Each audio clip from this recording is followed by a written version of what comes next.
The train whistle screamed across the desert as it pulled into Copper Creek Station.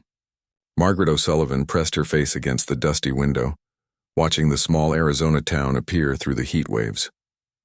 Her red hair stuck to her forehead with sweat, and her simple brown dress was wrinkled from 3 days of travel. She clutched a worn letter in her hands, reading it for the 100th time. Dear Miss O'Sullivan, I am pleased to accept your proposal of marriage. I require a wife who is obedient, quiet, and skilled in household duties. You will find me a fair husband if you follow my guidance. Signed, Henry Caldwell. Margaret's stomach twisted with nervousness and excitement. After losing her family in the terrible fire that swept through their Boston tenement, she had nothing left. The advertisement in the newspaper had seemed like a miracle. Successful merchant seeks respectable wife. Must be of good character and willing to relocate to Arizona territory. The train jerked to a stop, and Margaret gathered her few belongings. Everything she owned fit in one small carpet bag.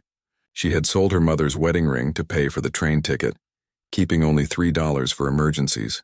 As she stepped onto the wooden platform, the desert heat hit her like a wall. The station was small and dusty, with a few wooden buildings scattered around. Cowboys in wide hats and dusty clothes watched her with curious eyes. She felt completely out of place in her city clothes, but she held her head high. Margaret O'Sullivan had never backed down from anything in her life, and she wasn't about to start now. Miss O'Sullivan? A voice called from behind her. Margaret turned to see a tall man in an expensive suit walking toward her. He was about 40 years old with slicked back hair and cold gray eyes. His clothes were clean and pressed, which made him stand out in this dusty town. This had to be Henry Caldwell. Mr. Caldwell. Margaret stepped forward with a smile, extending her hand. I'm pleased to finally meet you. Henry looked at her hand but didn't shake it. Instead, he looked her up and down like he was examining a horse he might buy. His eyes stopped on her bright red hair and his mouth turned into a frown. You're taller than I expected, he said flatly. And that hair color? It's rather bold, isn't it? Margaret felt her cheeks burn, but she kept smiling. My mother always said it matched my spirit. Yes, well, we'll need to do something about that spirit of yours. Henry picked up her bag without asking. Come along. I've arranged a room at the boarding house for tonight. Tomorrow we'll discuss the rules you'll need to follow as my wife. Rules? Margaret followed him down the dusty main street, past the saloon and general store. The sun was setting, painting the desert mountains orange and purple. Under different circumstances, she might have found it beautiful. But Henry's words made her stomach clench. What kind of rules? She asked, trying to keep her voice light. A wife must know her place, Henry said without looking at her. She should speak only when spoken to, especially in public. She must dress modestly and behave properly at all times. Most importantly, she must never question her husband's decisions. Margaret stopped walking. Excuse me? Henry turned back annoyed. Is there a problem? Well, yes, actually. Margaret crossed her arms. I thought marriage was supposed to be a partnership. You know, two people working together. Henry's face darkened. I can see you have some very wrong ideas about marriage, young lady. Don't worry, I'll train you properly. Train her? Like a dog? Margaret felt her famous temper starting to rise. She had traveled thousands of miles, spent her last money, and left everything behind. And this man wanted to train her? I'm not a horse, Mr. Caldwell, she said, her voice getting sharper. I'm a grown woman with a brain and opinions. And that attitude is exactly what needs to change. Henry's voice was getting louder, and people on the street were starting to stare. A proper wife is quiet and obedient. She doesn't argue with her husband in public. Husband? Margaret laughed, but it wasn't a happy sound. We're not married yet, sir. And after this conversation, I'm wondering if we ever should be. Henry's face turned red. Now you listen here, young lady. I paid for your train ticket. I've arranged for your room and board. You owe me and you'll do as I say. You paid for my ticket? Margaret's voice rose to match his. Your letter said nothing about paying for anything. I paid my own way here with money I earned scrubbing floors and washing clothes. By now, a small crowd had gathered to watch the argument. Margaret could see women whispering behind their hands and men shaking their heads, but she was too angry to care. Besides, she continued, even if you had paid for my ticket, that doesn't make me your property. I'm not some object you can buy and train to suit your needs. Henry looked around at the watching crowd, his face now purple with embarrassment and rage. That's enough. I will not be spoken to this way by some Irish immigrant girl with more mouth than sense. The words hit Margaret like a slap. She had faced this kind of prejudice before, but it still hurt. She drew herself up to her full height, which was considerable, and looked Henry straight in the eye. "You're absolutely right, Mr. Caldwell," she said in a voice that could freeze water. "You shouldn't have to put up with someone like me. Someone who thinks for herself and isn't afraid to speak her mind. Someone who believes in treating people with respect." Henry seemed surprised by her sudden calmness, but Margaret wasn't finished. "I came here hoping to find a partner, not a master. I wanted to build a life with someone, not serve them like a hired girl. Clearly, we want very different things from marriage." She held out her hand. "Give me my bag, please." "What?" Henry blinked in confusion. "My bag. I'll be finding somewhere else to stay tonight." "You can't do that. We have an agreement." Margaret smiled, but it wasn't friendly. "Actually, we don't. An agreement requires both people to agree. And I definitely don't agree to become your trained pet." Henry sputtered and fumed, but Margaret simply stood there with her hand out, waiting. Finally, he threw her bag at her feet. "Fine. See how well you do on your own in this town. No decent man will want a woman with your attitude. You'll come crawling back to me within a week." "I'd rather eat dirt," Margaret said calmly, picking up her bag. Henry stormed off down the street, muttering under his breath about ungrateful women and Irish tempers. The crowd slowly dispersed, but Margaret could feel their eyes on her. She heard whispers following her as she walked toward the boarding house. Can you believe that display? Poor Mr. Caldwell trying to help that wild girl. Mark my words, she'll be trouble. Margaret kept walking, her head high and her back straight. Inside, though, her heart was pounding. She was completely alone in a strange place with only $3 to her name. She had no idea what she was going to do next. But as scared as she was, she didn't regret standing up to Henry Caldwell. Some things were more important than security. Self-respect was one of them. She just hoped she could figure out how to survive long enough to prove she had made the right choice. The train station bench was harder than Margaret had expected. She shifted her position for what felt like the 100th time, trying to find a comfortable spot to sleep. The wooden slats dug into her back, and every sound made her jump. Footsteps echoed in the darkness as the last few travelers found their way to hotels or homes. Margaret pulled her shawl tighter around her shoulders. The desert got surprisingly cold at night, and her thin city dress wasn't much protection against the chill. She had considered asking about a room at the boarding house, but pride held her back. She wasn't going to beg for help, not after standing up to Henry Caldwell. Besides, she told herself she had slept in worse places. After the fire that killed her family, she had spent weeks in a crowded shelter before finding work as a kitchen maid. She could handle one night on a bench.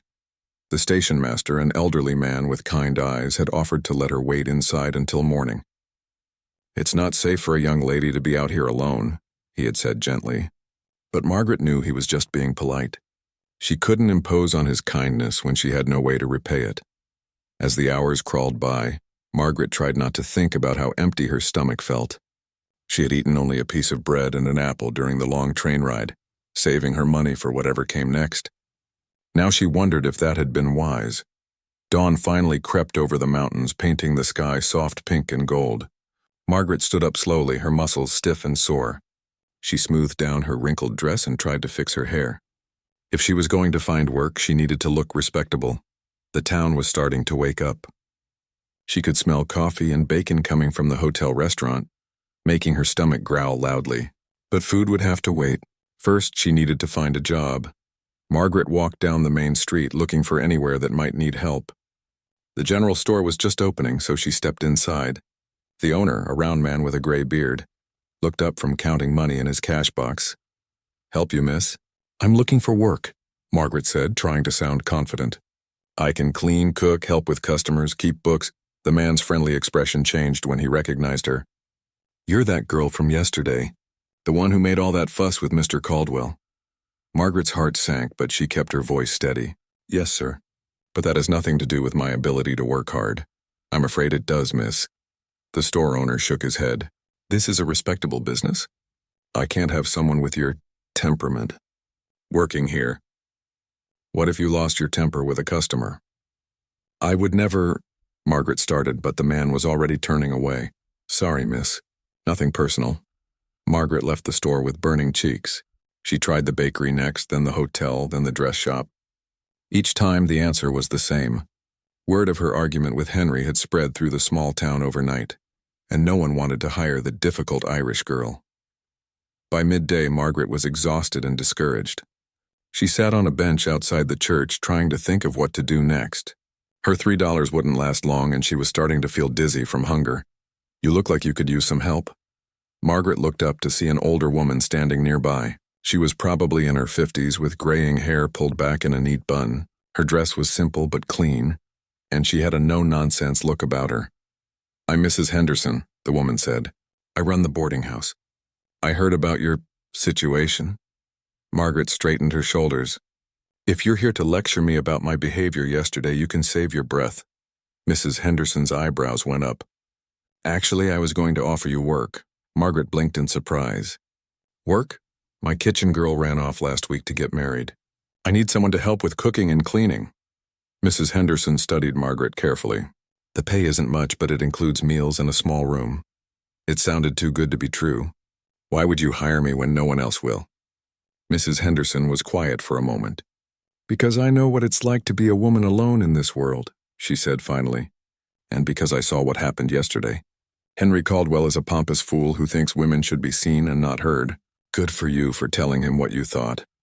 Margaret felt tears prick her eyes. She hadn't expected kindness from anyone in this town. "However," Mrs. Henderson continued, her voice becoming stern, "I run a respectable establishment. I can't have any more public outbursts like yesterday. My guests expect peace and quiet." "I understand," Margaret said quickly. "I won't cause any trouble." "Good." Mrs. Henderson nodded. "You can start today. But I'm only offering you 3 days to prove yourself. If you can't control that famous temper of yours, you'll have to move on." 3 days. It wasn't much, but it was something. Margaret followed Mrs. Henderson to the boarding house, a large 2-story building with a wide front porch. Inside, it was clean and comfortable, with lace curtains and polished wooden floors. Mrs. Henderson showed her to a tiny room under the stairs. It wasn't much bigger than a closet, with just a narrow bed and a small dresser, but it was clean and private, and after sleeping on the train station bench, it looked like a palace to Margaret. "The kitchen is this way," Mrs. Henderson said, leading her down a narrow hallway. "You'll help me prepare meals for the guests and keep the common areas clean. Breakfast is at 7, dinner at 6. Are you a good cook?" "I learned from my mother," Margaret said. She could make a feast out of scraps. The kitchen was warm and welcoming, with a big wood stove and shelves full of dishes. Mrs. Henderson handed her an apron and put her to work immediately, peeling potatoes for the evening meal. As Margaret worked, she listened to Mrs. Henderson talk about the boarding house and its guests. Most were traveling salesmen or cowboys passing through town. A few were permanent residents like old Mr. Garrett, who had been there for 5 years. "The important thing," Mrs. Henderson said as they prepared dinner, "is to be polite but not too friendly. These men aren't used to having a young woman around, and we don't want any trouble." Margaret nodded, grateful for the advice. She was determined to make this work, even if it was only for 3 days. That evening, she served dinner to the guests, keeping her eyes down and speaking only when spoken to.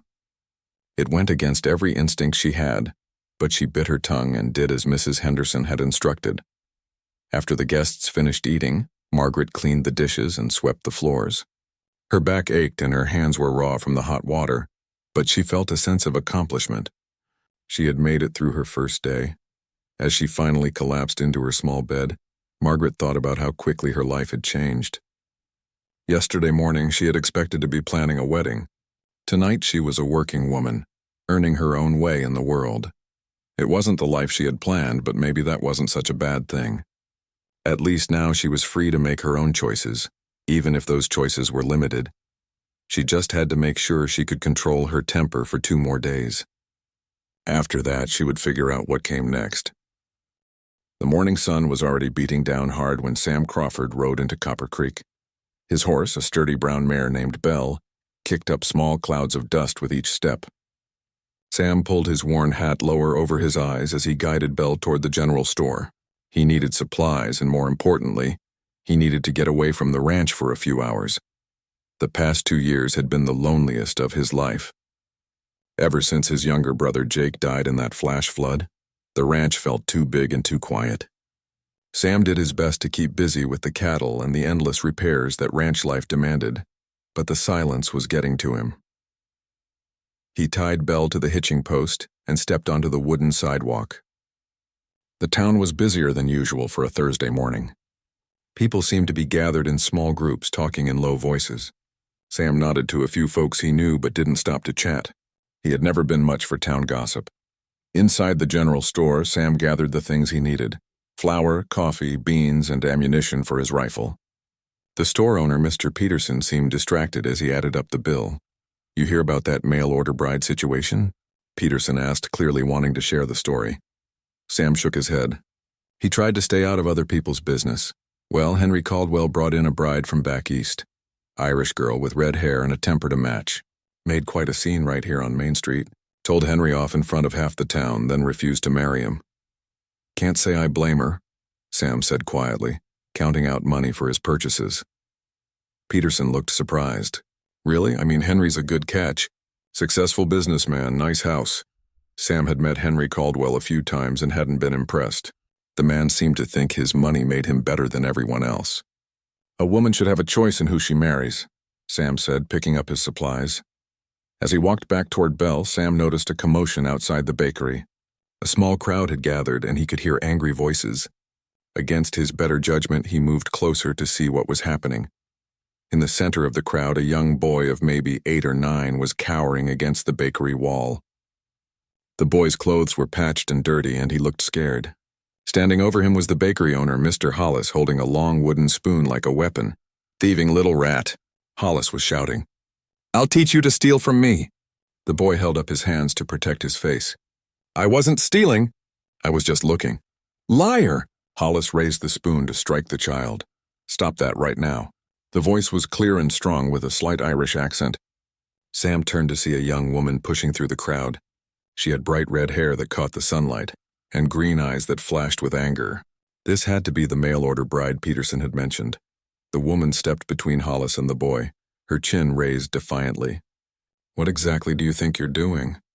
Hollis lowered his spoon, looking annoyed at the interruption. "This little thief was trying to steal bread from my shop. Were you?" The woman asked the boy gently. The boy shook his head, tears streaming down his dirty face. "No, ma'am. I was just smelling it. It smelled so good and I ain't eaten in 2 days." The woman's expression softened. She knelt down to the boy's level. "What's your name, sweetheart?" "Tommy, ma'am." Tommy Wilson. Sam knew that name. The Wilson family lived in a rundown shack on the edge of town. The father had been injured in a mining accident and couldn't work. The family was barely surviving. "Well, Tommy," the woman said, "looking at bread isn't stealing, and even if you had taken some, a hungry child shouldn't be beaten for trying to eat." She stood and faced Hollis again. "Shame on you for threatening a child." Hollis's face turned red. "Now see here, miss. This is my business and I'll run it how I see fit. Your business doesn't include hurting children," the woman shot back. "And if you think it does, then maybe people should know what kind of man you really are." The crowd murmured agreement. Sam found himself impressed by the woman's courage. She was clearly new in town and had no allies, but she was willing to stand up for a child she didn't even know. Hollis looked around at the watching faces and seemed to realize he was losing the argument. "Fine," he grumbled, "but I don't want to see that boy near my shop again." "Then maybe you should put up a sign," the woman said sweetly. "No hungry children allowed? I'm sure your customers would love to know about your policy." Hollis stormed back into his shop, slamming the door behind him. The crowd began to break up, but Sam lingered, watching as the woman knelt beside Tommy again. "Are you hurt?" she asked, checking the boy for injuries. Tommy shook his head. "No, ma'am. Thank you for helping me." The woman smiled, and Sam thought it transformed her whole face. "You're very welcome. Now, when was the last time you ate?" "Day before yesterday, I think." Without hesitation, the woman reached into her pocket and pulled out what looked like her last few coins. "Come on, then. Let's get you something to eat." "But ma'am, I can't pay you back." "Did I ask you to?" The woman stood and offered Tommy her hand. Sometimes people help each other just because it's the right thing to do.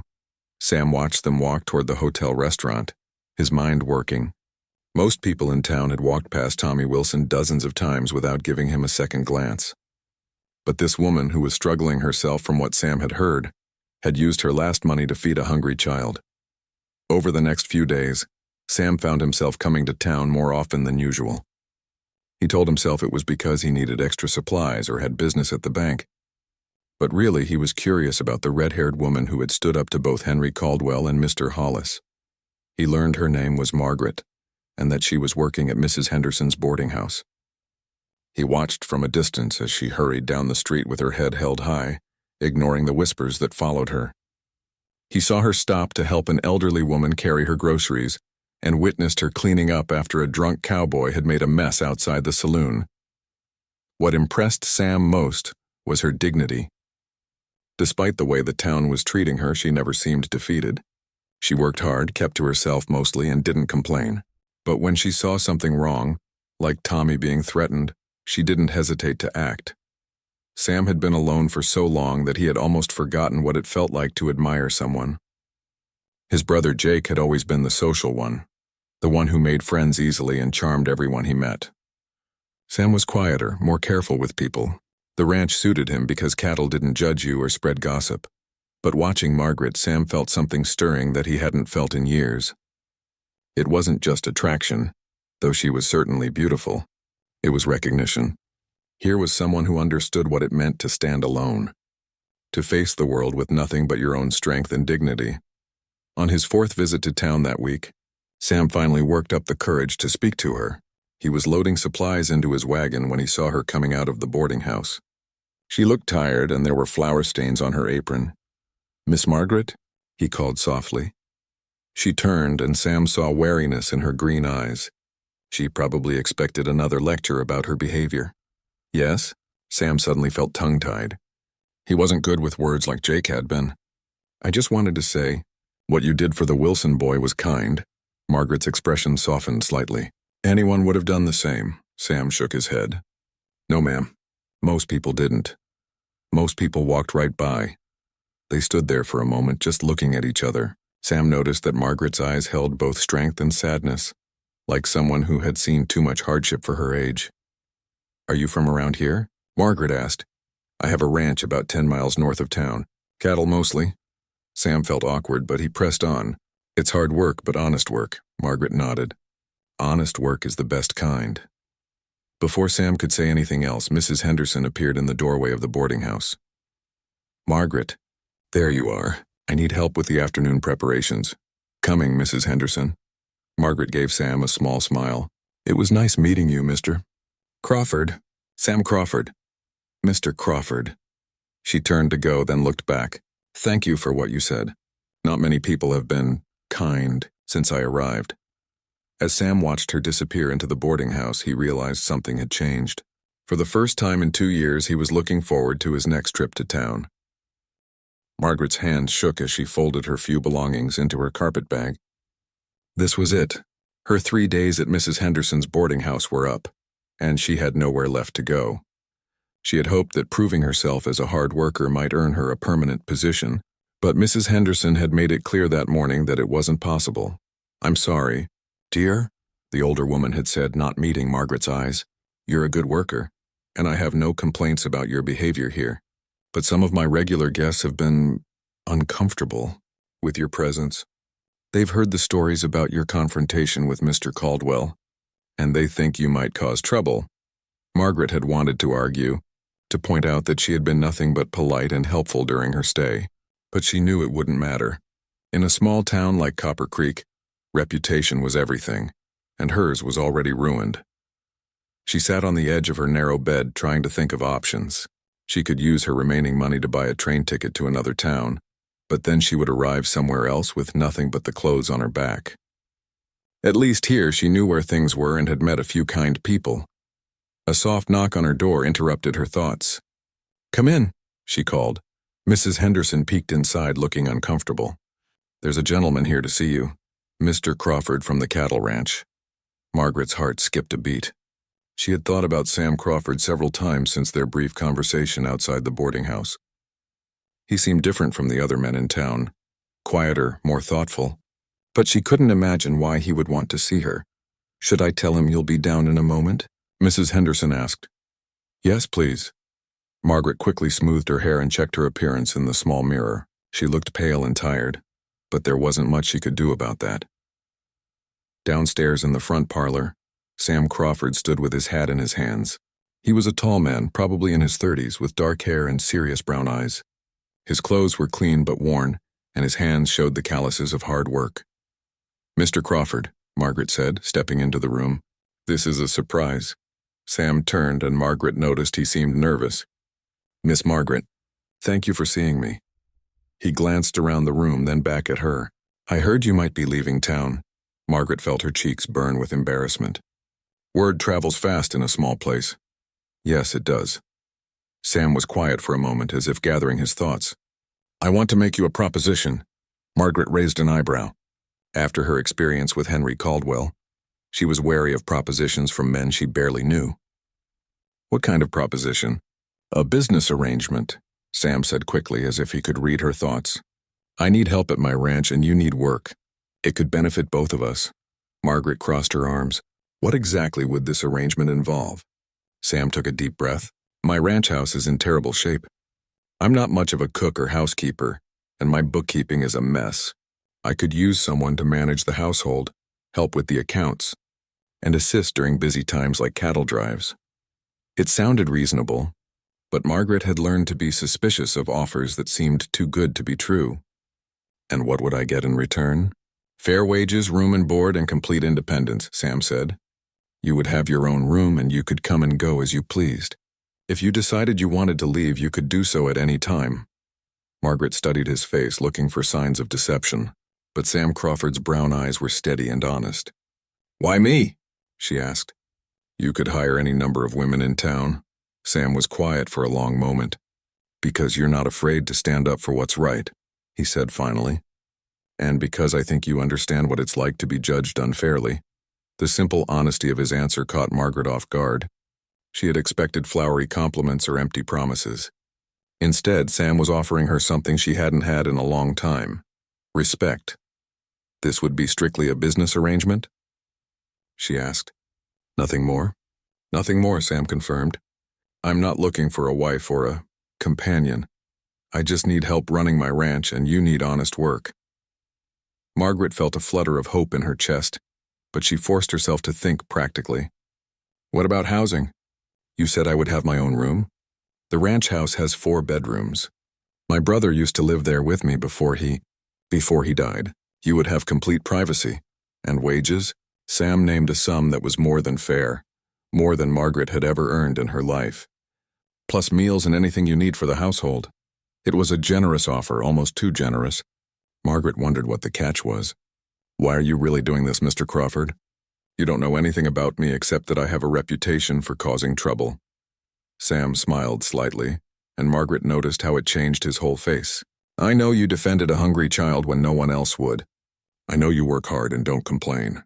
And I know you're brave enough to stand up to bullies even when it costs you."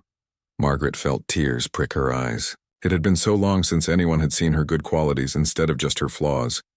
"There's one more thing," Sam continued. "The ranch is 10 miles from town. It can be lonely out there, especially in winter. And ranch work is hard. There would be times when you'd need to help with difficult tasks, maybe even dangerous ones." "I'm not afraid of hard work," Margaret said. "And I'm used to being alone." Sam nodded. "I thought you might be." He put his hat back on his head. "Think about it. I'll be staying at the hotel tonight and leaving tomorrow morning. If you decide you want to try it, meet me at the general store at 8 o'clock. After he left, Margaret sat in the empty parlor trying to make sense of her feelings. Part of her was suspicious of Sam's motives. In her experience, men didn't offer women generous business arrangements without expecting something in return. But another part of her, the part that was tired of being hungry and homeless, wanted desperately to believe he was telling the truth. Mrs. Henderson found her there an hour later, still lost in thought. "He seems like a decent man," the older woman said, settling into a chair across from Margaret. "I've known Sam Crawford for years. He's quiet and keeps to himself, but he's always been honest in his dealings." "You think I should accept his offer?" Mrs. Henderson sighed. "I think you don't have many other choices, dear. And from what I know of Sam, he'll treat you fairly. He's not the type to take advantage." That evening, Margaret lay awake in her narrow bed, weighing her options. She could take what little money she had and try to get to another town, but that would just mean starting over again with even less than she had now. Or she could trust Sam Crawford and his offer of honest work and independence. The thought of having her own room again, of being able to earn a decent wage, was almost too wonderful to believe. And Sam had promised she could leave at any time. If things didn't work out, she wouldn't be trapped. By morning, Margaret had made her decision. She packed her few belongings and walked to the general store, her heart pounding with nervousness and excitement. Sam was already there, loading supplies into a wagon.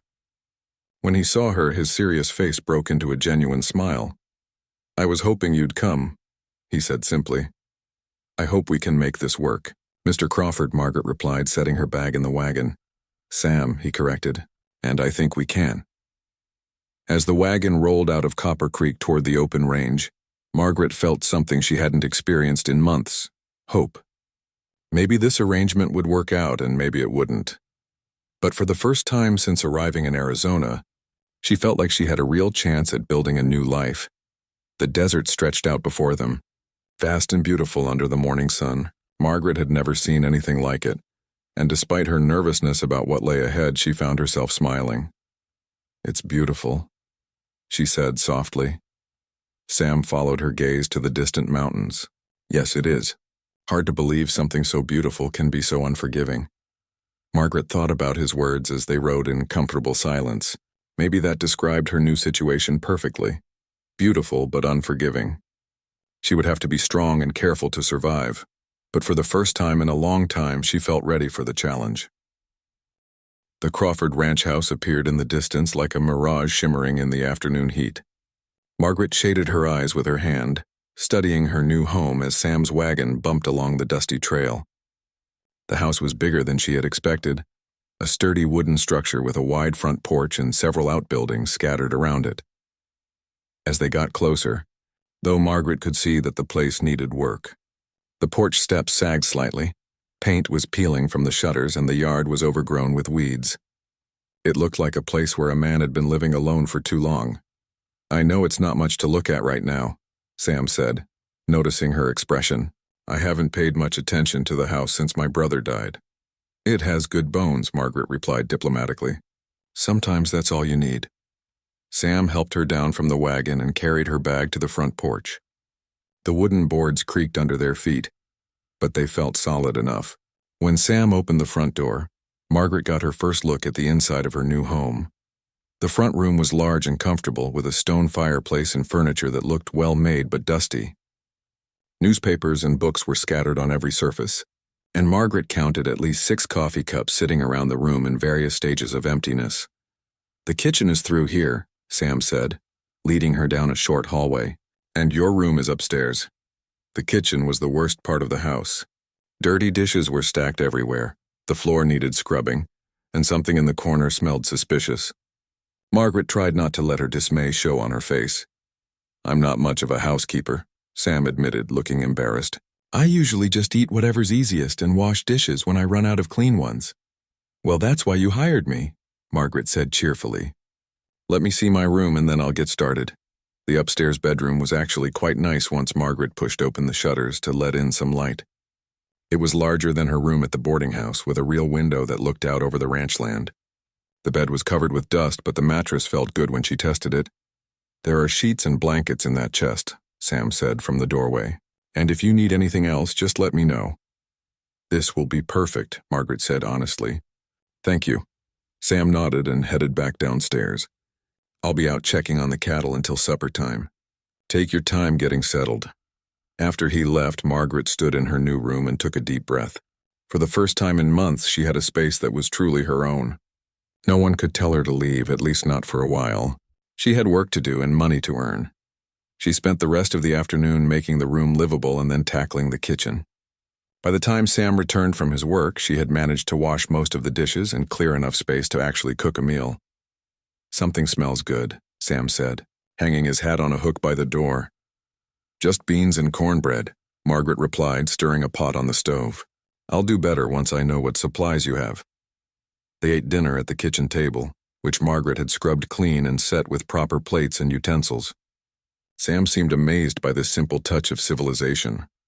"I forgot what it was like to eat off a real plate," he said with a slight smile. "I've been using the same bowl for everything." A person should maintain some dignity even when they're alone, Margaret replied. Maybe especially when they're alone. Sam looked at her curiously. You sound like you know something about being alone. Margaret was quiet for a moment, unsure how much to share. After my family died, I was on my own for a while. I learned that it's easy to stop taking care of yourself when no one else is watching. I'm sorry about your family, Sam said softly. How did they? Fire, Margaret said simply. Our building burned down in the middle of the night. I was working late at a restaurant and came home to find nothing left. Sam didn't offer empty words of comfort, which Margaret appreciated.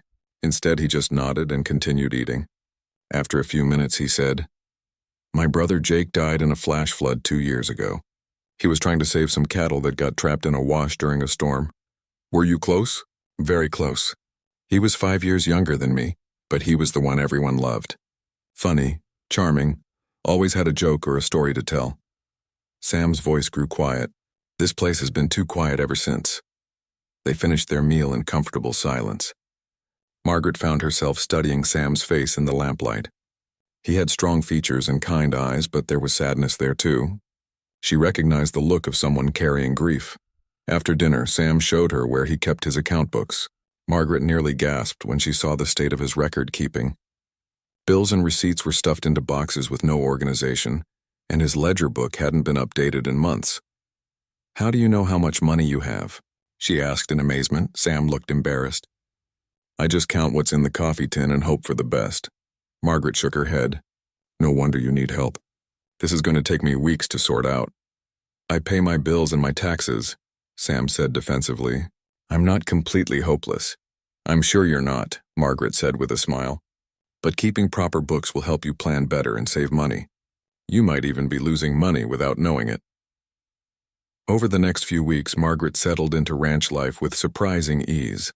She woke before dawn to cook breakfast for Sam, spent her mornings cleaning and organizing the house and her afternoons working on the account books.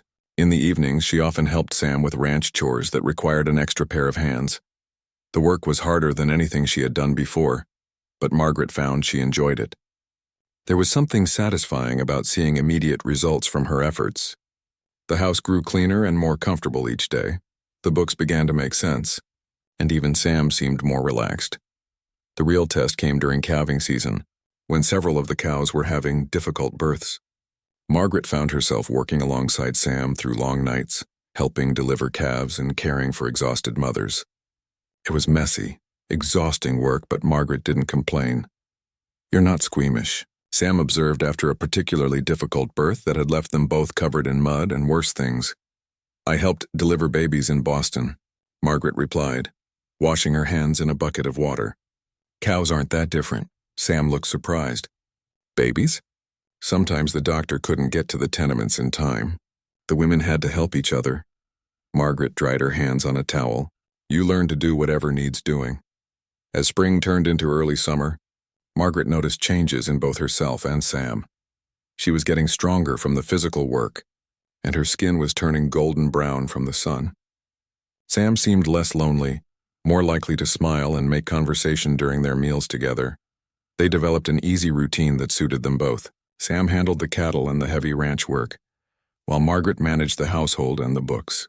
They worked together on bigger projects like fixing the porch steps and painting the shutters. In the evenings, they often sat on the front porch, watching the sunset paint the sky in brilliant colors. They talked about books they had read, places they wanted to see, and dreams they had given up on. Margaret learned that Sam had wanted to be a teacher before his father died and left him the ranch. Sam discovered that Margaret had once dreamed of opening her own restaurant. You're a good enough cook, Sam said one evening after a particularly delicious dinner. You could probably do it, Margaret laughed. With what money?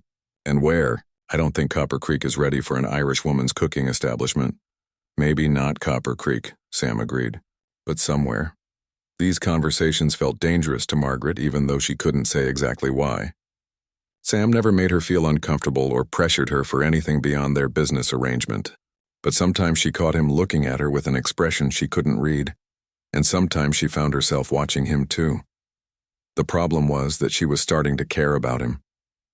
Not in a romantic way, she told herself firmly, but as a friend, as someone she respected and enjoyed being around.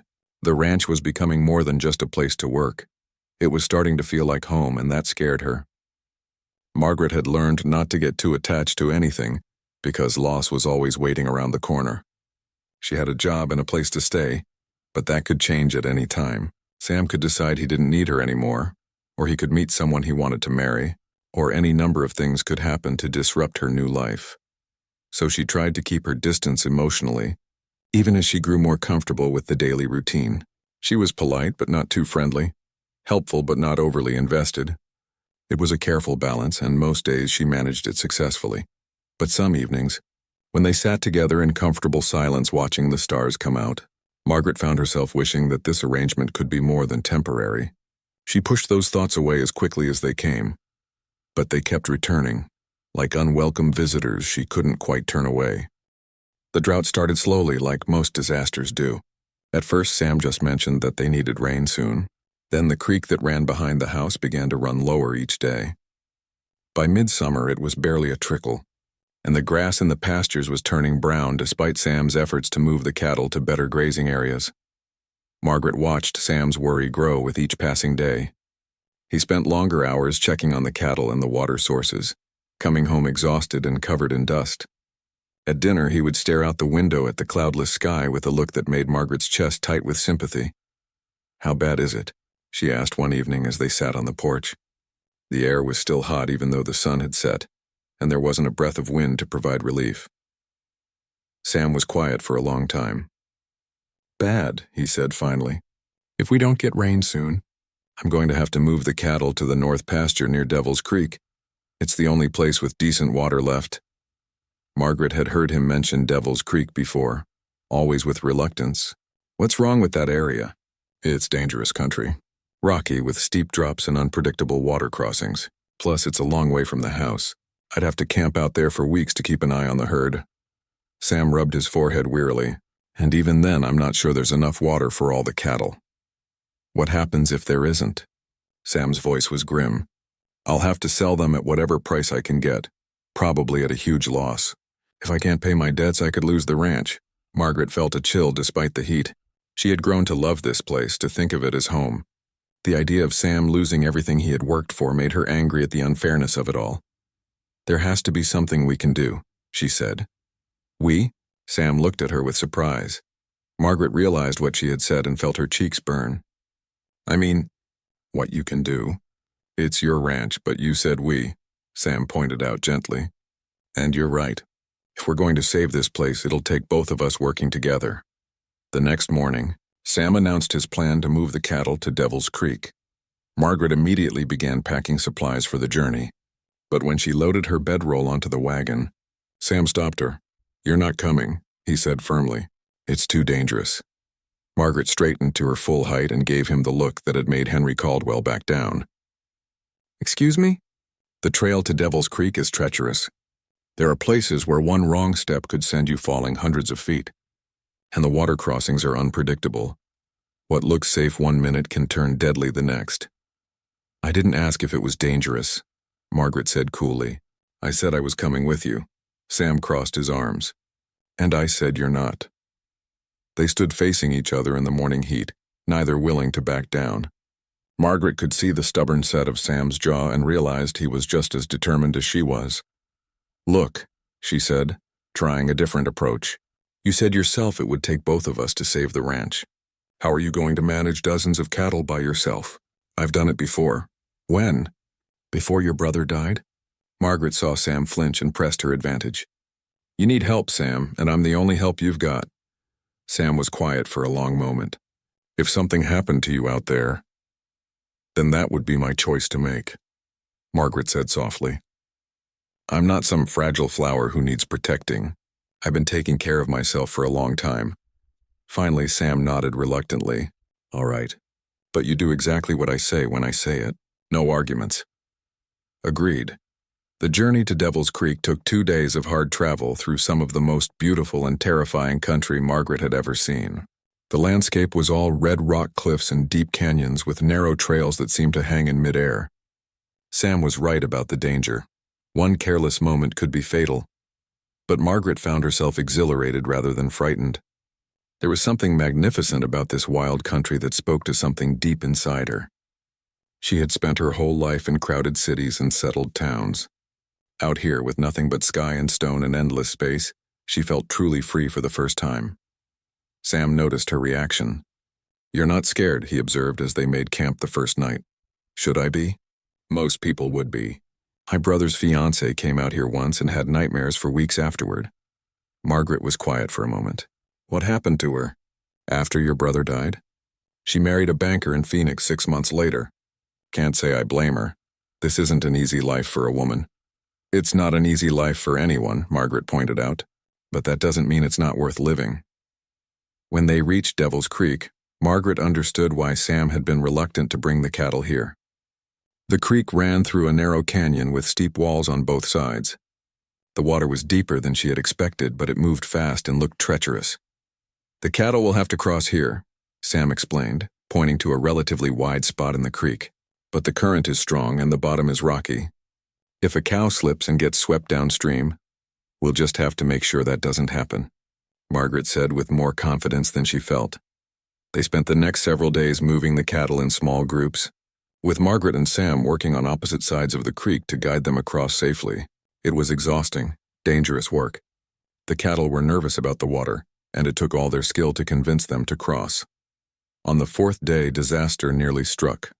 A young bull, spooked by something Margaret couldn't see, bolted toward the deepest part of the creek. Sam immediately spurred his horse after it, but Margaret could see what he couldn't. The bull was heading straight for a section where the bank had been undermined by recent flooding.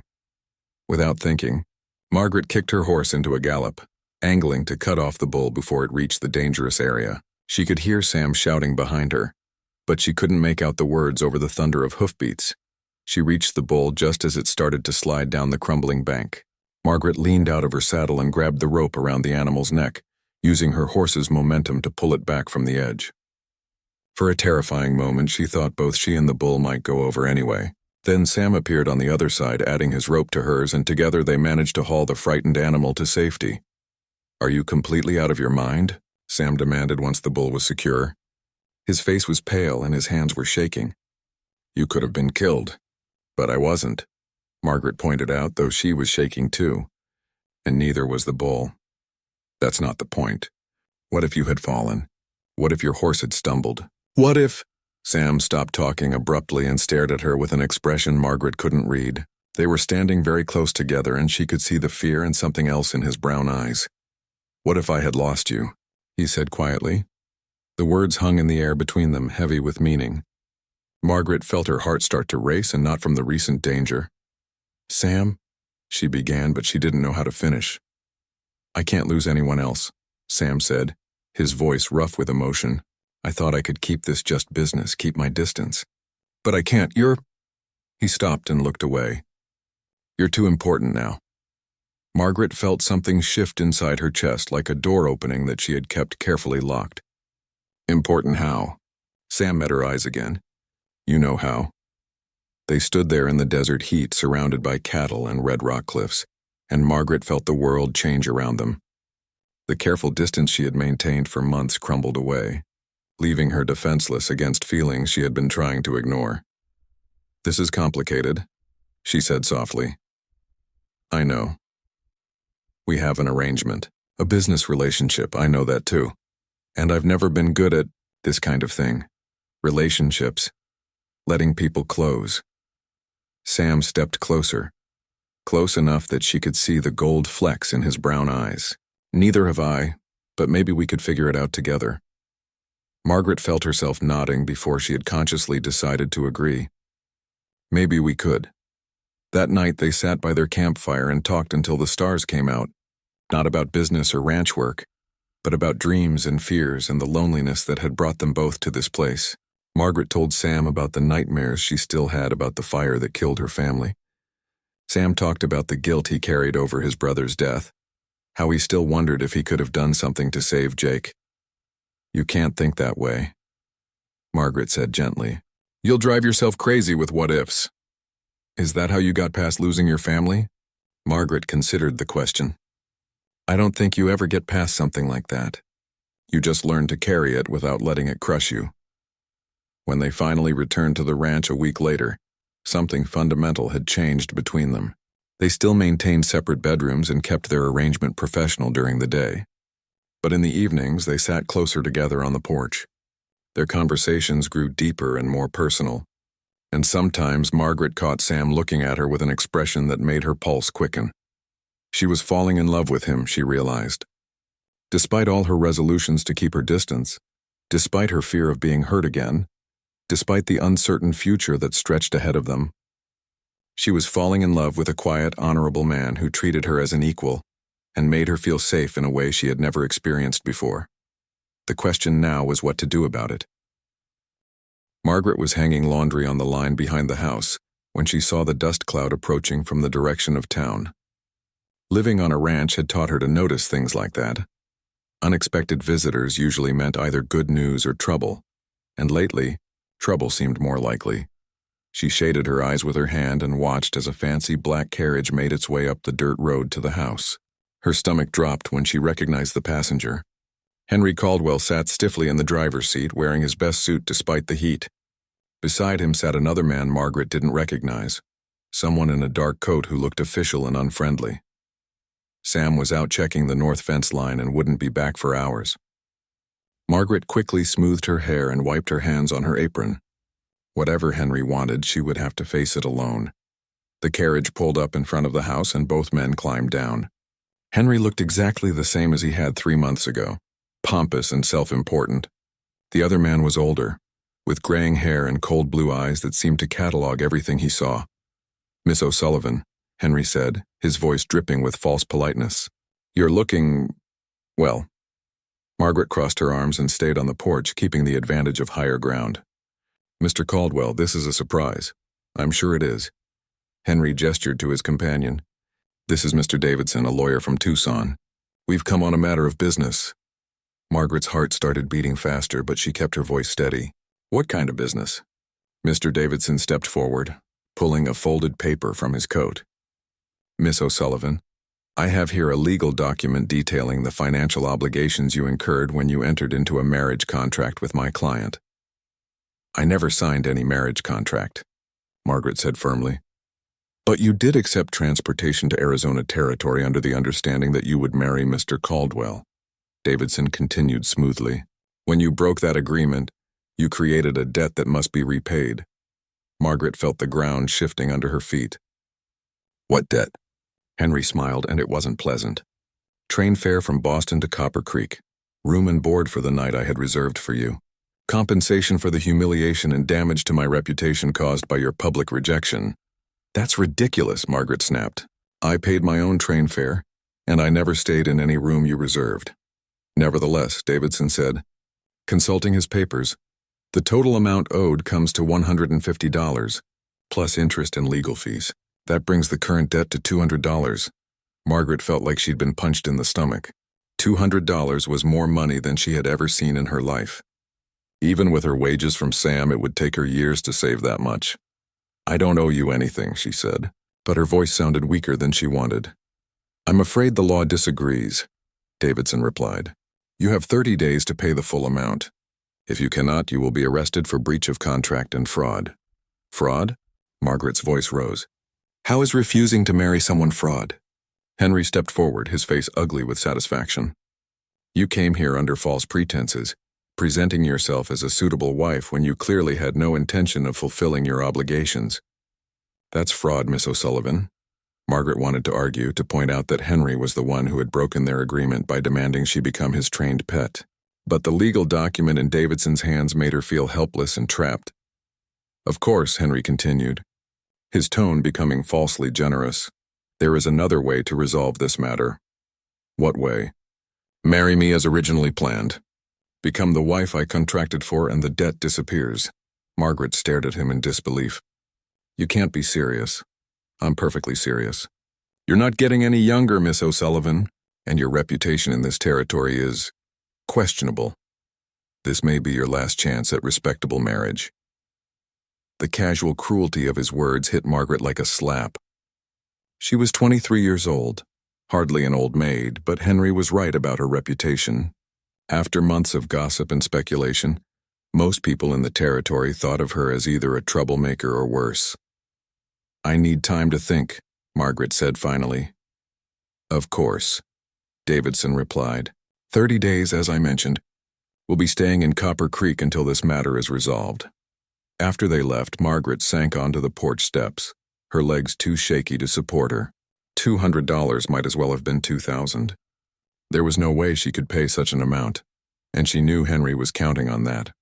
The worst part was that she couldn't tell if the legal document was real or not. She didn't know enough about law to challenge it, and Davidson certainly looked and sounded official. Even if it was all a bluff, she couldn't risk calling it and ending up in jail. When Sam returned that evening, he found Margaret sitting at the kitchen table, staring at nothing. She had burned dinner and forgotten to collect the eggs, which wasn't like her at all. "What's wrong?" he asked immediately, hanging his hat on its usual hook. Margaret handed him Davidson's letter without a word. She watched Sam's face as he read it, seeing his expression grow darker with each line.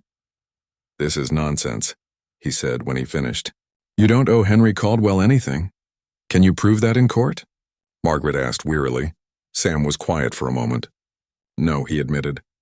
"I don't know enough about contract law to say for certain." "Then it doesn't matter if it's nonsense or not."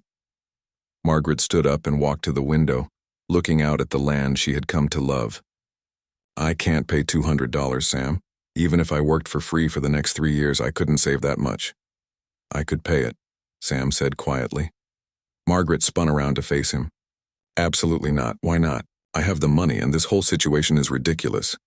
Because then I'd owe you instead of Henry, and I won't be in debt to anyone ever again." Margaret's voice was fierce with determination. "I've been taking care of myself since I was 18 years old, and I'm not going to start accepting charity now." Sam looked hurt. "It wouldn't be charity. We're friends, aren't we? More than friends?" The pain in his voice made Margaret's chest ache, but she forced herself to stay strong. "That's exactly why I can't let you pay my debts. What kind of relationship would that be? With me owing you money I could never repay. The kind where people help each other when they're in trouble," Sam said simply. Margaret turned away from him again. "I have to leave."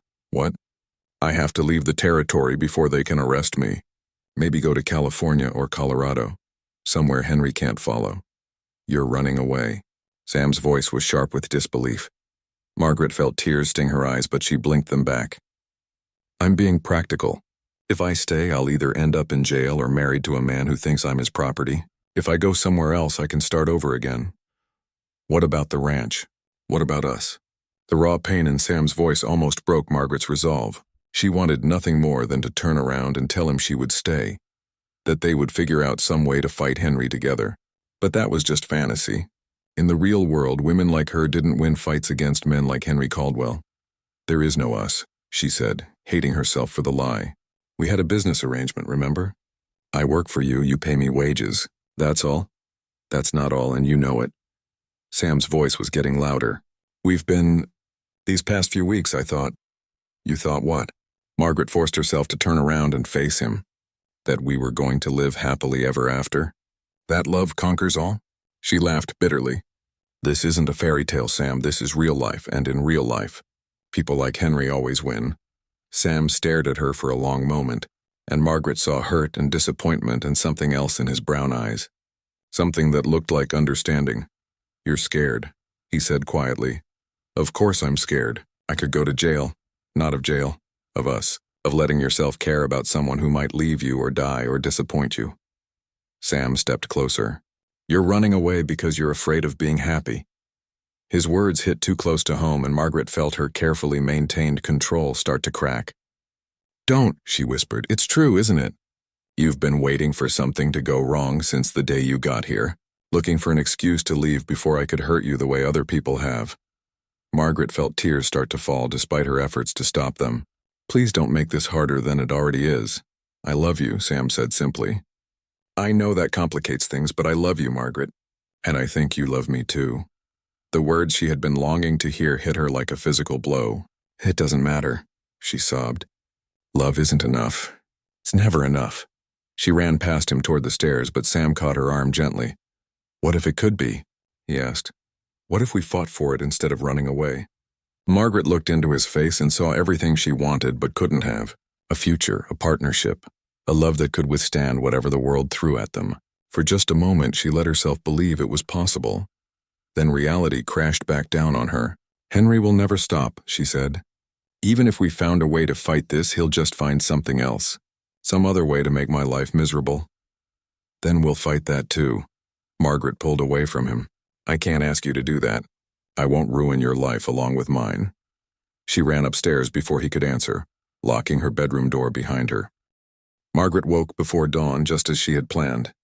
She had barely slept, lying awake listening to Sam pace the floor downstairs for hours before he finally went to bed. Now the house was silent, and she could slip away without having to face him again.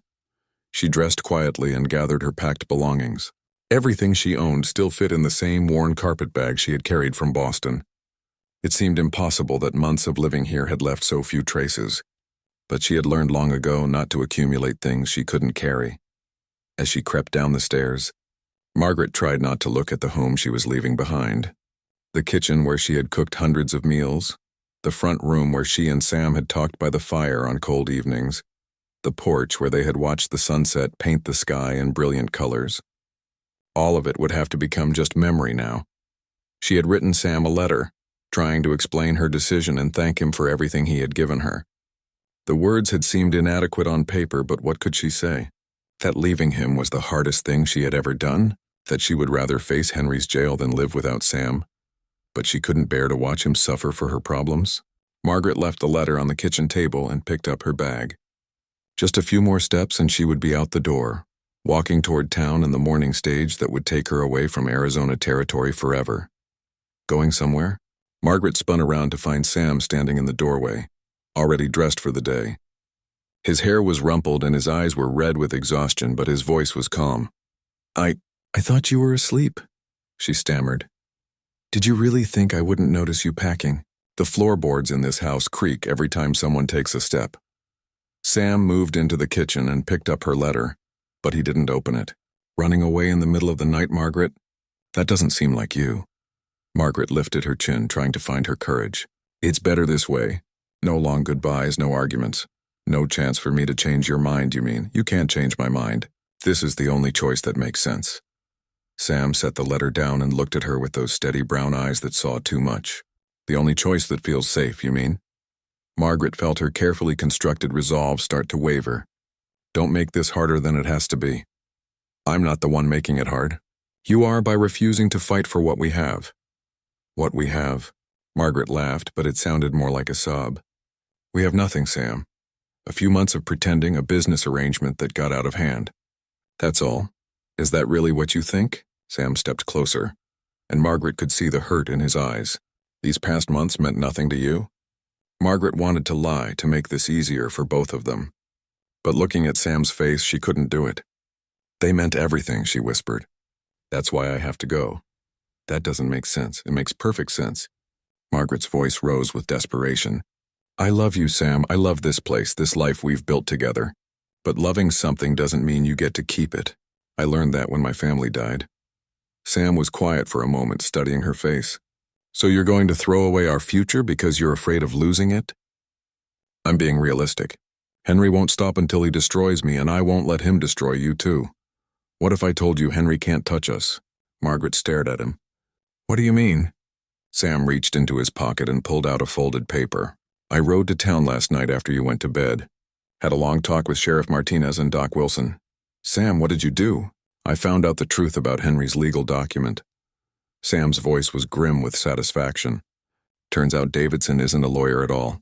He's Henry's cousin from Tucson, and that contract he showed you isn't worth the paper it's written on." Margaret felt her knees go weak. "Are you sure?" "Sheriff Martinez knows every lawyer in the territory. He's never heard of anyone named Davidson practicing law, and Doc Wilson has been keeping track of Henry's schemes for years. Apparently, this isn't the first time he's tried to intimidate someone with fake legal papers." The relief that flooded through Margaret was so intense it made her dizzy. "So I don't owe him anything?" "You never did. The whole thing was a bluff designed to scare you into marrying him." Sam's expression darkened. "Sheriff Martinez is very interested in having a conversation with Henry about fraud and intimidation." Margaret sank into a kitchen chair. her bag falling forgotten to the floor. I can't believe it. All this time, I thought. You thought you had no choice. That's what Henry was counting on. Sam knelt beside her chair. Margaret, you don't have to run anymore. You don't have to marry Henry or go to jail or leave everything behind. You're free. Free. The words seemed to echo in Margaret's mind. She was free to stay, free to build a life with Sam, free to stop running from happiness because she was afraid it wouldn't last. But even as relief washed over her, Margaret felt a familiar fear creeping back in. What if there's something else? What if Henry finds another way to make trouble? Then we'll face it together, Sam said simply. That's what people do when they love each other. Margaret looked into his face and saw nothing but honesty and determination. You really want to fight for this for us? I've been fighting for us since the day I offered you that job, Sam replied. I was just waiting for you to join the battle. Margaret felt the last of her resistance crumble away. I'm scared, she admitted. So am I, but I'm more scared of losing you than I am of whatever Henry might try next. Sam reached up and gently wiped away the tears. Margaret didn't realize she had been crying. Marry me, he said softly. Margaret's heart stopped. What? Marry me? Not because you have to. Not because you need security or protection. Marry me because you love me and I love you. And because we're better together than we are apart. Margaret stared at him, hardly daring to believe what she was hearing. Sam, I know it's not the romantic proposal you probably dreamed of when you were a girl. I don't have a ring or flowers or pretty words. But I have a heart that belongs to you and a life I want to share with you. And a love that's strong enough to weather whatever comes next. Margaret felt a smile start to spread across her face. The first genuine smile she had worn in days. Are you sure? I'm not exactly what most people would call wife material. Sam smiled back. You're exactly what I would call wife material. You're strong and brave and kind. You work hard and you don't give up. You make this house feel like a home and this life feel worth living. And you think we can make it work? Really? I think we've already been making it work for months. We just need to make it official. Margaret looked around the kitchen one more time, seeing it with new eyes, not as a place she was leaving, but as the heart of the home she and Sam would build together. Yes, she said softly, yes. Yes, I'll marry you. Yes, I love you. Yes, I want to stop running and start living. Sam's smile was brighter than the sunrise streaming through the kitchen window. He stood and pulled Margaret to her feet, then kissed her with all the love and relief and joy that words couldn't express. When they finally broke apart, Margaret rested her forehead against Sam's. What about Henry? Let me worry about Henry. Sheriff Martinez is going to have a very interesting conversation with him this morning about the consequences of fraud. And what about us? What happens now? Sam grinned. Now we get married. Doc Wilson can perform the ceremony this afternoon if you want. This afternoon? Margaret laughed. That's awfully fast. I've been waiting months to call you my wife. I don't want to wait any longer. Margaret thought about all the traditional wedding preparations she was skipping. The dress, the flowers, the big celebration. None of it seemed to matter. What mattered was Sam, and the love they shared and the future they were choosing to build together. All right, she said. This afternoon it is. The wedding was simple but perfect. Doc Wilson performed the ceremony in his front parlor, with Sheriff Martinez and his wife as witnesses. Margaret wore her best dress, and Sam had managed to find wildflowers growing along the creek behind the house. As they exchanged vows, Margaret marveled at how right this felt. Standing beside Sam, promising to love and honor and cherish him, felt like coming home after a long journey through dangerous country. When Doc Wilson pronounced them husband and wife, Sam kissed Margaret with such tenderness that she thought her heart might burst with happiness. This was what love was supposed to feel like, not desperate or fearful, but steady and strong and full of hope. Henry Caldwell left town that same day, apparently deciding that Sheriff Martinez's questions about fraud were more than he wanted to answer. Margaret never saw him again, though she heard rumors that he had moved to California and was trying his luck with the ladies there. 1 year later, Margaret stood on the front porch of the ranch house, watching Sam work with a new foal in the corral. Her hand rested on her growing belly, feeling the gentle movements of the baby that would arrive in the spring. The drought had ended with spectacular autumn rains, and the ranch was more prosperous than ever. Margaret's careful bookkeeping and Sam's hard work had paid off in ways they had never expected. But more than the material success, Margaret treasured the life they had built together. She had learned that love didn't make you weak or vulnerable.